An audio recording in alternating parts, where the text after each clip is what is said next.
Tracking, alerting, protecting. This is WKYT News at 5:30. Last night's tornado outbreak left a huge mess for many central Kentucky communities. We have team coverage of the storm damage. A southeastern Kentucky daycare worker learns her sentence after police say they found 5 children in the daycare attic nearly 2 years ago. And this man preyed on the people he prayed with, and they lost millions. WKYT News at 5:30 starts now.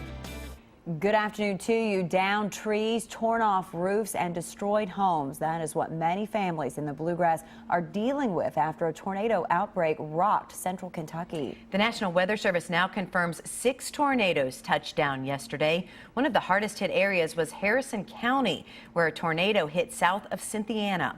Officer Don shot this Sky First video of the damage. WKYT's Victor Puente is there. He continues our team coverage in our top story at 5:30. As you can see behind me, they're still working to haul away the trees taken down by last night's tornado. The National Weather Service says the winds it brought were traveling at up to 100 miles an hour. We came out and she said, "Oh, baby, your trees are all gone." Inez Bergen was huddled in her bathroom with her granddaughter as the storm came through Harrison County. She says she saw the tornado warning on WKYT and took shelter. I said, we're going to play like we're having a tornado, and I took her by the hand and she and I went to the bathroom.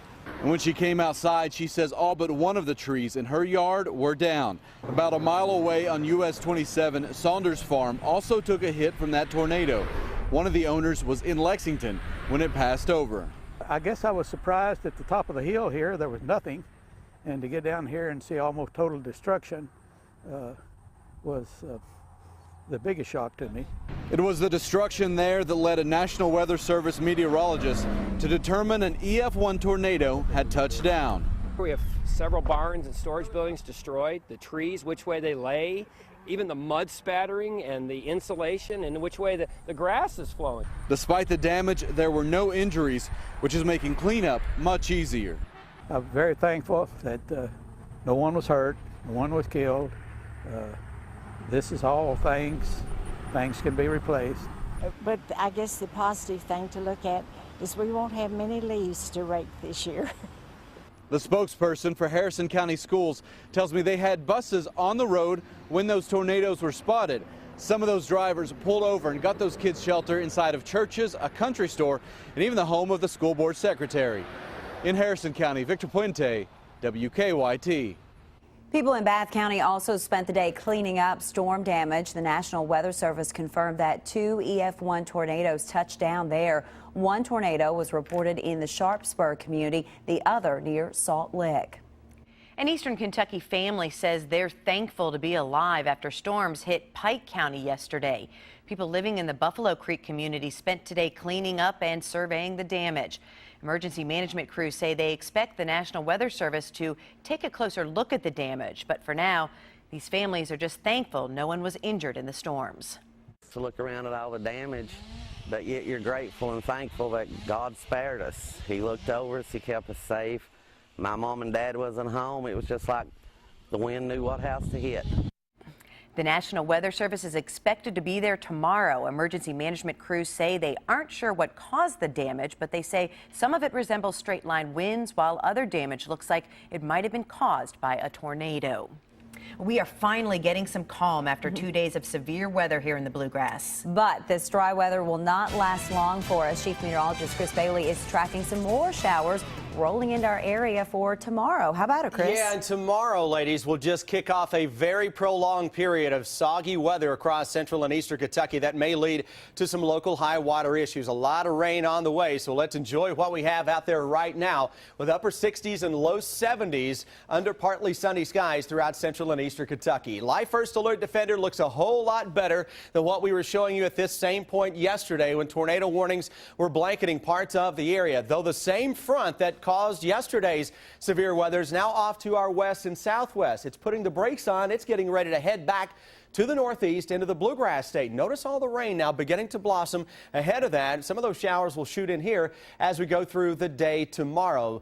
Take a little look back, though, at yesterday's tornado setup. We look at this, and we're dealing with several rounds of those tornadoes throughout the region. And Amber, this was a setup yesterday that you don't really see that often across central and eastern Kentucky. We had these repeat thunderstorms that were making their way across the area, one right after another. Yeah, you know, Sam and I were sitting out here with you the entire time that you and Jim were tackling these storms, and that's what we realized, thought, oh my goodness, like people in Harrison County, they just had to turn right around and take shelter again. And that's why you had a lot of the same areas that were under tornado warnings on multiple occasions yesterday with those storms. We go back to our radar. Take you back to yesterday. You see our timeline on there. Those were coming in from northwest to southeast, and again over the same piece of real estate right on through around 11 o'clock last evening. The end result of that, obviously, with several confirmations of tornadoes out there today from the National Weather Service, showing that several tornadoes did in fact touch down. We've had 6 so far that have been confirmed. Those on the weak side, EF1 tornadoes. But if we lose the super here, I want to show you an interesting graphic that comes on here. Look at this, Amber. First October tornadoes on record for all of these counties with the exception of Bourbon County. And you've got to go back to 1883 to find a tornado touchdown in our region in the month of October, at least into the counties that were impacted yesterday. And I think that's the question on everybody's mind. We've been talking about it. How rare is this? How often do we see it? So thank you for answering that and to for get us. 2 in one county, in Bath County yesterday, and those were 2 separate storms, not just the same storm that dropped 2 tornadoes, 2 separate storms that worked across the same county. Just talking rain, though, for now, right? A lot of rain coming up, and I'll detail the flood threat just ahead. Good deal. Thanks, Chris. We now know the names of a father and son who died in a head-on crash last night. Our county-by-county coverage begins in McCreary County. The coroner says 68-year-old Pallas Anderson and his son, 47-year-old Samuel Anderson, died from the crash on US 27 in the Pine Knot community. Police say a Chevy Trailblazer crossed the median and slammed into a Buick. The driver of the Trailblazer, 29-year-old Shay Coffey, was flown to a Tennessee hospital and is in critical condition. The coroner says the crash was not weather-related. A Knox County daycare worker will spend 2 years behind bars. Lorinda Tuttle was arrested in 2012 after police say they found 5 children in a hot attic of the daycare. In May, she pleaded guilty to second-degree criminal abuse and theft of identity. In Madison County, police are searching for a man who stole thousands of dollars worth of baby clothes. Richmond police are looking for the man in these surveillance photos. They say he stole about $8,000 worth of baby clothes from the Kroger in Richmond. Police say the man was driving a 2007 silver Dodge minivan. They're asking anyone with information to call them. Today, a man is dead after an eastern Kentucky mining accident. It happened on Centers Branch Road off Kentucky 92, just outside Pineville. The Bell County coroner says 31-year-old Justin Mize was on a high wall mine site last night when he was caught in a rock collapse. Mize is from Tennessee. The Kentucky Division of Mine Safety is investigating. Someone you pray with in church every Sunday tells you about a hot investment. Do you trust them or not? As Sam Dick reports, one group of church members let trust trump common sense, and they paid the price. If you're a religious person, you're going to believe, you're more likely to believe another religious person. So he was able to really very easily convince them. He is Bryant Rodriguez, and he convinced fellow church parishioners to invest in an electronics business that he claimed could bring them big returns. And that this company was offering a 30% return on people's investment. More than 100 people jumped at the opportunity. He basically talked, and he talked very convincingly, and people trusted him. He even told them to invest with cash. Unfortunately, it was all a scam. The people who lost money, they were very hardworking, blue-collar people, and they were investing their life savings. In all, investors lost $3 million. These people weren't sophisticated investors, and they basically went on it because they trusted this person, and that's why they got defrauded, because they trusted him. Eventually, the scam collapsed. Rodriguez was arrested. Postal inspectors say never let trust get in the way of common sense. There were many red flags along the way. 30% return is just ridiculous. Investing cash is just another red flag. Not getting statements or anything is another red flag. That was our Sam Dick reporting. Bryant Rodriguez was convicted and sentenced to 7 years in prison. Postal inspectors describe Rodriguez's crime as an affinity scam, exploiting the trust and friendship that exist in groups of people who have something in common. Bottom line, always research any investment, no matter who's pitching it. I'm Bill Bryant. U.S. Senator Mitch McConnell takes his turn speaking to listeners on Matt Jones's radio show. Rand Paul heads west, and a former presidential candidate is heading to Kentucky. The bottom line is ahead.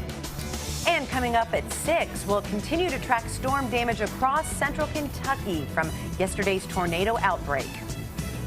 Listeners to Kentucky Sports Radio heard an unexpected caller this morning. And a former presidential candidate is making his way to Kentucky just in time for the general election. Bill Bryant has the bottom line. Good evening. U.S. Senator Mitch McConnell unexpectedly called into the Kentucky Sports Radio program this morning, hosted by Matt Jones. McConnell had said that he would be on the program before the election, but apparently surprised Jones with his unscheduled call this morning.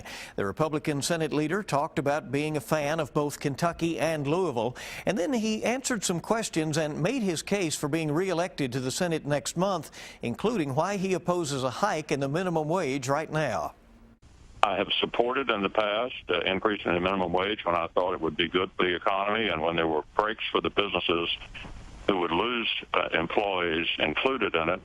But I can't think of anything worse to do right now in this jobless recovery than to destroy 17,000 Kentucky jobs.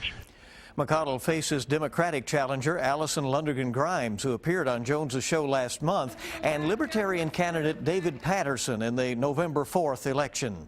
U.S. Senator Rand Paul, Republican of Kentucky, is heading out to Missouri to raise money for a free market think tank. Paul's to be in St. Louis tomorrow for a fundraiser for the Show Me Institute. The organization is offering a private roundtable conversation with Paul for a $5,000 donation.